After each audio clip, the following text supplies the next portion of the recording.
The partition of British India in 1947 created not only two nations but also a bitter and enduring rivalry. At the heart of this struggle lay the princely state of Jammu and Kashmir. The first war between India and Pakistan erupted almost immediately after independence. When the ceasefire finally came in 1948, the map of Kashmir was fractured. India controlled about two-thirds, including the populous Kashmir Valley, while Pakistan held the western districts that would later be known as Kashmir and Gibraltar. The United Nations stepped in, demanding that Pakistan withdraw its troops and that India hold a plebiscite to allow the people of Kashmir to decide their future. But neither side complied. Pakistan refused to pull back its irregulars and army units, while India never conducted the promised vote. This left the conflict unresolved, a wound festering at the very birth of both nations. For the people of Kashmir, daily life meant living under constant suspicion, divided families, and shifting loyalties. In India, leaders like Prime Minister Jawaharlal Nehru insisted Kashmir was an inseparable part of the Indian Union. In Pakistan, officials argued that Kashmir's Muslim-majority population made it a natural extension of their country.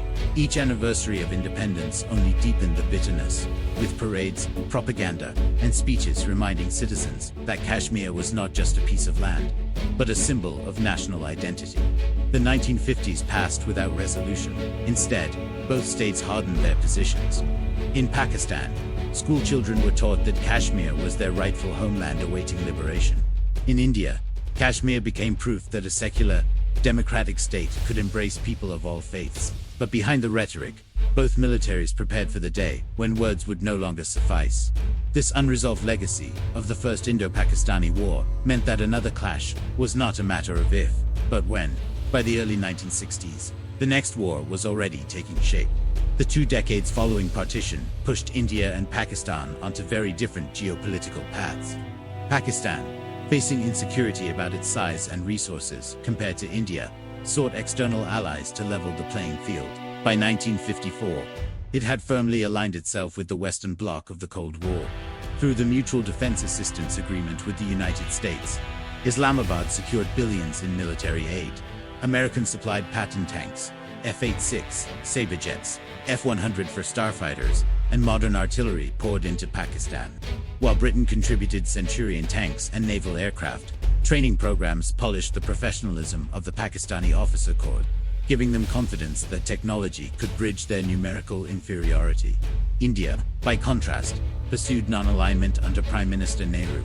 While this policy won India prestige on the international stage, it left its army underfunded and reliant on outdated equipment. That weakness was cruelly exposed in 1962, when Chinese forces swept across the Himalayan frontiers, humiliating the Indian army and shattering illusions of security.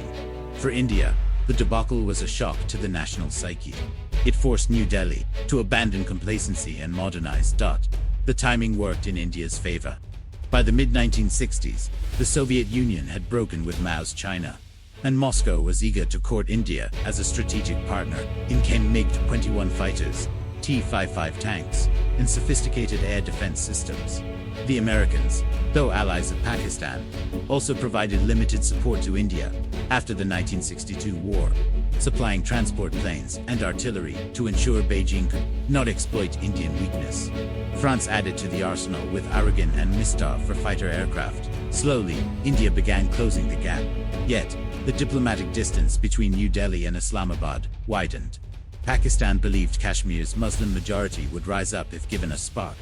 Indian leaders, determined to integrate Kashmir fully, resisted all foreign pressure for compromise. The valley itself was restless. In December 1963, the theft of a sacred relic from the Hazrat Bul Mosque set off violent protests, a reminder that religious sentiment in Kashmir could ignite unrest at any moment.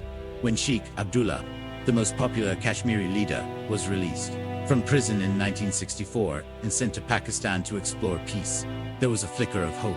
But Nehru's sudden death in May 1964 extinguished that chance. Pakistan's generals concluded that India, leaderless and internally unstable, was vulnerable. With superior tanks, aircraft, and American backing, they believed the balance of power was finally in their favor. What remained was to act decisively, and soon, by early 1965, the mood in Islamabad was one of impatience. President Ayub Khan and his advisors calculated that time was running out. India's military reforms after 1962 were gathering pace. Within a few years, the numerical superiority of India would again be matched by quality. To Pakistan's leadership, Kashmir could not wait. The first test came in the Rant of Kutch, a barren salt marsh on the western frontier. In April, Pakistani and Indian patrols clashed, escalating into a limited war. The terrain favored Pakistan's better-equipped army, and within weeks, they had inflicted defeats on Indian units. Although the conflict was halted by British mediation, Islamabad celebrated the outcome as proof of Pakistani superiority. For Ayub Khan and his generals, the Rant of Kutch was a rehearsal. If they could humble India in the desert, why not in the mountains of Kashmir? In Pakistan, a bold plan took shape, codenamed Operation Gibraltar. It envisioned sending thousands of infiltrators, trained irregulars, and soldiers disguised as locals across the ceasefire line into Indian Kashmir. Their mission: sabotage, seize infrastructure, and incite an uprising among Kashmiri Muslims. Islamabad believed the valley was a tinderbox waiting for a match, and that the Indian army would crumble under pressure from both within and without. But this was a dangerous miscalculation. The assumption that Kashmiris would spontaneously revolt ignored the fatigue of a population already scarred by partition and war. Many had no appetite for another cycle of violence. Moreover, India's intelligence networks, though imperfect, quickly uncovered the infiltration.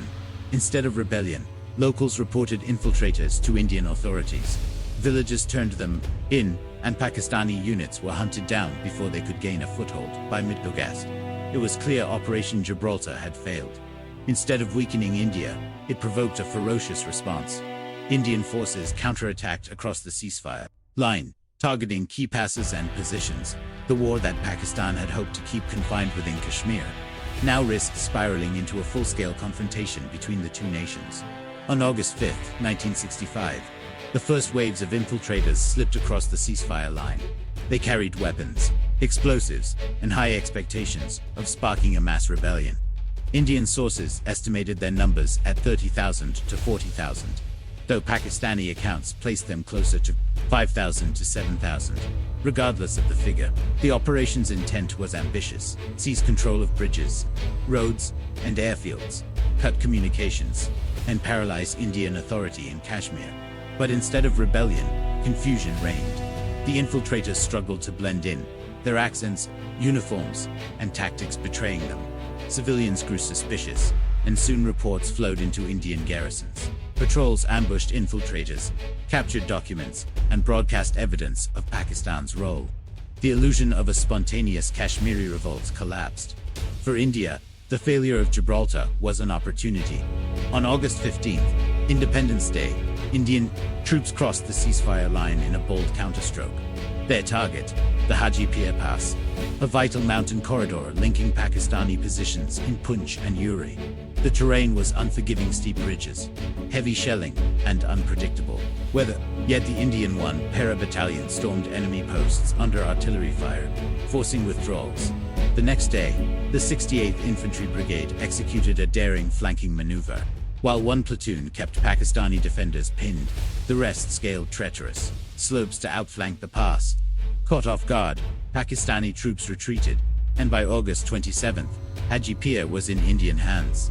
With this capture, the Indians shortened their supply lines and disrupted Pakistan's logistics in the sector. It was a morale-boosting victory that electrified Indian command. For Pakistan, the loss was humiliating. Gibraltar had not only failed, it had handed India the initiative. To regain momentum, Islamabad would now escalate the conflict further. The next phase of the plan was already on the table: Operation Grand Slam. On September 1, 1965, Pakistan unleashed Operation Grand Slam. The objective was to seize Aknur, a crucial town whose capture would cut India's supply routes into Kashmir. Pakistani forces advanced with speed and power.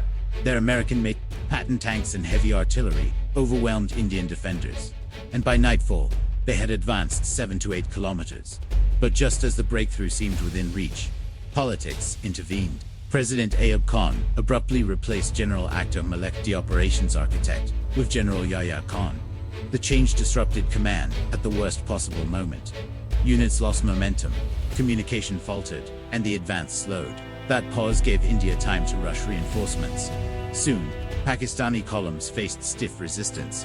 and the element of surprise evaporated. To relieve pressure in Kashmir, India decided on a bold gamble, opening a new front in Punjab. On September 6, Indian forces crossed the international border and surged toward Lahore, Pakistan's cultural and economic heart. The offensive aimed to force Pakistan to shift troops from Kashmir and perhaps even threaten the city itself. The Indian 15th Division advanced rapidly, reaching the Ichogel Canal, Lahore's last line of defense. At Dograi, they fought through artillery fire to the city's outskirts, but logistical problems and fierce Pakistani counterattacks forced a withdrawal. Meanwhile, Indian troops in the Kalra sector were more successful, capturing Burki on Lahore's approaches. Pakistan struck back with artillery barrages and armored thrusts, yet the very act of defending Lahore meant Grand Slam had failed.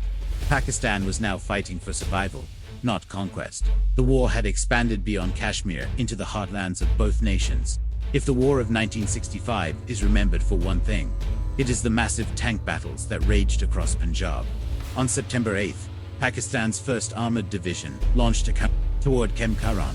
Initially successful, Pakistani tanks captured the town, but Indian commanders executed a cunning trap. They withdrew to Asal Uttar, digging defensive trenches in sugarcane fields and flooding the terrain.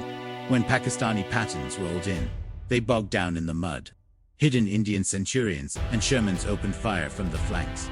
Within days, nearly 100 Pakistani tanks were destroyed or abandoned. The Battle of Asal Uttar became Pakistan's greatest tank disaster and India's most celebrated victory. Meanwhile, to the north, India launched a major offensive towards Siakat, a key rail junction. On September 10th, the Battle of Phillora erupted. Indian armor attacked from multiple directions, supported by heavy artillery.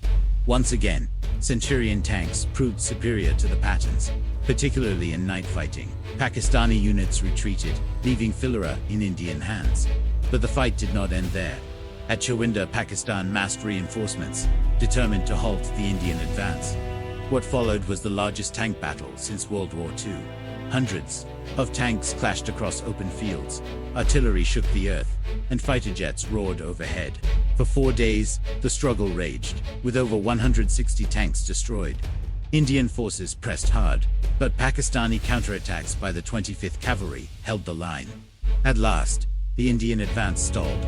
Chawinda was saved, but at enormous cost. By mid-September, both sides were bloodied. Pakistan's armored strength was shattered at Asal Uttar, while India's offensives slowed at Chawinda. The war had reached a deadly equilibrium.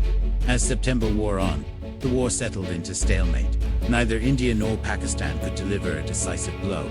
Soldiers dug into trenches, villages burned, and civilians fled in terror. The skies thundered with dogfights, while artillery duels echoed day and night. Both nations faced mounting casualties, and dwindling supplies. The world powers intervened. The United States, alarmed by the clash between its two partners, cut off arms supplies to both. The Soviet Union, eager to play mediator, pressed India and Pakistan toward diplomacy. On September 20th, the UN Security Council passed Resolution 211, demanding a ceasefire. 3 days later, on September 23rd, the guns fell silent. The war's cost was staggering. Thousands dead, hundreds of tanks destroyed, and no change in Kashmir's status. India had gained territory in Punjab and the Kashmir sector, coming dangerously close to Lahore and Siakat.